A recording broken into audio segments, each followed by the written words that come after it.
apologize for the sound and lighting conditions in here. We're in a 3-story tall metal box, and there is no light in here as designed and built. To my viewers, don't say I don't love you.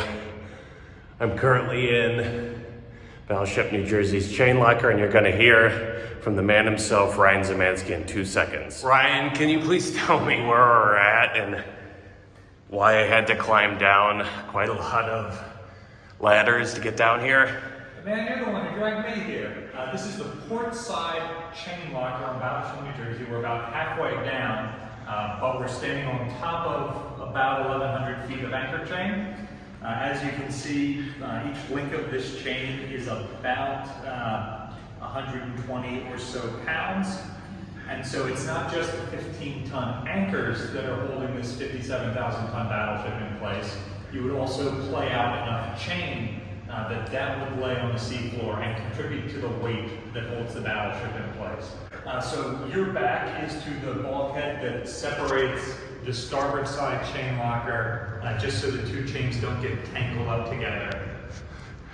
Now the question I had is the ladder that we used to come down here. You said that kind of ladder over there is unique.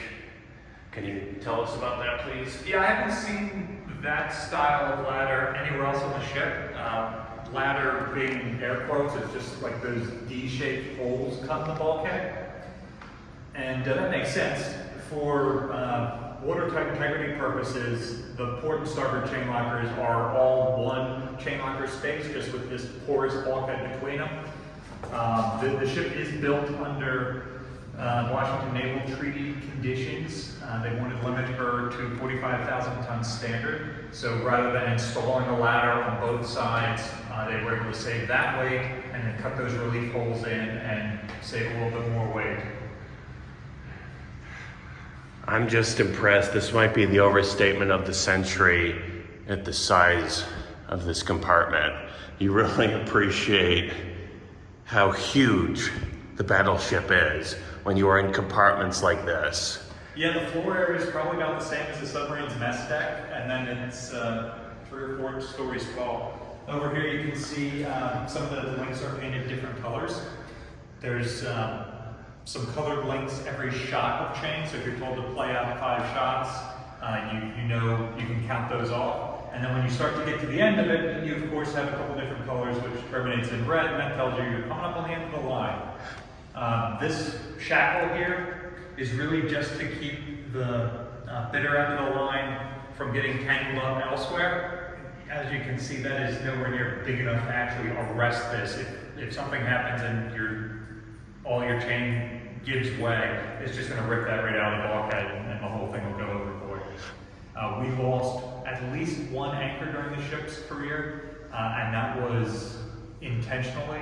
We slipped anchor in Wonsan Harbor on May 21st, 1951, when the ship was taking North Korean shore battery fire. Who would be the kinds of people who would be in this compartment? Like, under what circumstances would you be in here working?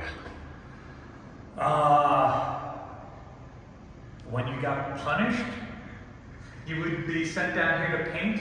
It is not a climate-controlled part of the ship, so I imagine it would be pretty hot, dirty, and dark. Otherwise, you're not going to have sailors down here. And I was the one who talked you into taking me down here. Well, I'm not going to say I regret it. It's absolutely a thing of beauty. Thank you very much for showing us. All right, we're a bit blurry here. We're going without lights. Ryan, why don't you give that thing a little bit of a shake? And people ask you, is it wrong to be strong?